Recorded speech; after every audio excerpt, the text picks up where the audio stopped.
जय श्री महाकाल। मैं श्री सुभद्रा कुंडली ज्ञान से आप सभी का बहुत बहुत स्वागत करती हूँ। देखिए, धन के बारे में हर कोई परेशान रहता है। हर कोई चाहता है कि उसके घर पे, उसके जीवन में धन का अभाव कभी ना हो। तो धन आपकी कुंडली से कैसे आपको देखना है, सबसे सर्वप्रथम ये बताना चाहूँगी। जो द्वितीय भाव होता है वो धन व आर्थिक स्थिति को बताता है। तो इसमें परिवार का सुख, पैतृक संपत्ति का भी सूचना द्वितीय भाव से ही आपको मिलेगी कि आपको पैतृक संपत्ति का सुख है या नहीं है। तो सर्वप्रथम आपको ये देखना है कि आपके द्वितीय भाव में जो भी राशि होगी ना, तो उसी के जो स्वामी होंगे वो द्वितीयेश या आपके धनेश कहलाते हैं। तो बस आपको करना क्या है कि अब ये जो राशि है, इसके जो स्वामी हैं वो किस भाव में बैठे हैं, वहाँ आपको उस पर ध्यान देने की ज़रूरत है। अब हम इसी क्रम में आगे बढ़ेंगे कि यदि धनेश यानी कि जो आपके दूसरे भाव में जो राशि बैठी हुई है, उसके जो स्वामी मान लीजिए कि आपके लग्न में बैठे हैं, तो ऐसे में क्या होगा कि जातक को अपने परिवार से प्रेम रहता है और आर्थिक व्यवहार में उसे काफ़ी पटुता हासिल होती है। अब धनेश की अगर मैं बात करूं कि धन स्थान में ही बैठे हों, यानी कि अपने द्वितीय भाव में, तो ऐसे में ये परिवार का उत्कर्ष होता है और आर्थिक स्थिति हमेशा इसकी अच्छी बनी रहती है, क्योंकि वो अपने ही भाव में बैठ गए हैं। तृतीय भाव में बैठकर ये भाई बहनों की उन्नति व लेखन आर्थिक से इनको लाभ मिलता रहता है।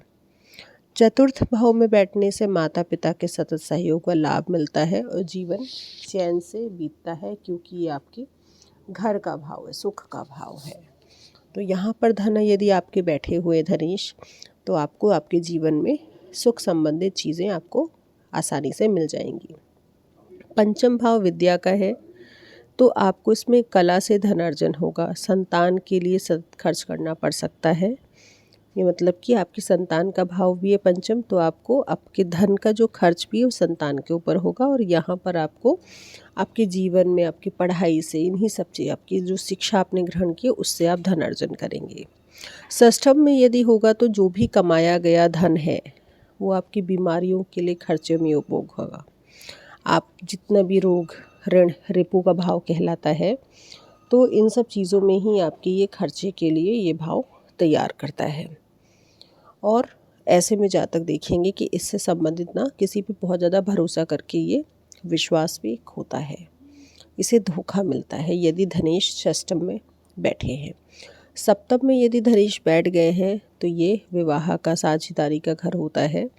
तो इसके लिए ये अपने पति पत्नी जो भी हैं आपस में इनके ऊपर अपना धन व्यय करते हैं।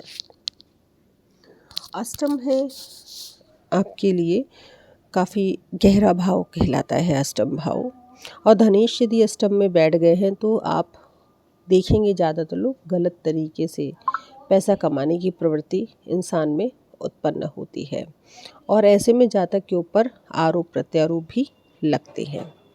नवम भाव में धनेश यदि बैठ जाते हैं तो आर्थिक योग उत्तम होता है, क्योंकि भाग्य का भाव है। और लेकिन आपको ना जो भी अगर व्यापार वगैरह करेंगे तो आपको सुदूर देश की यात्राएं भी, इसका योग इसमें आपको बनने को मिलता है।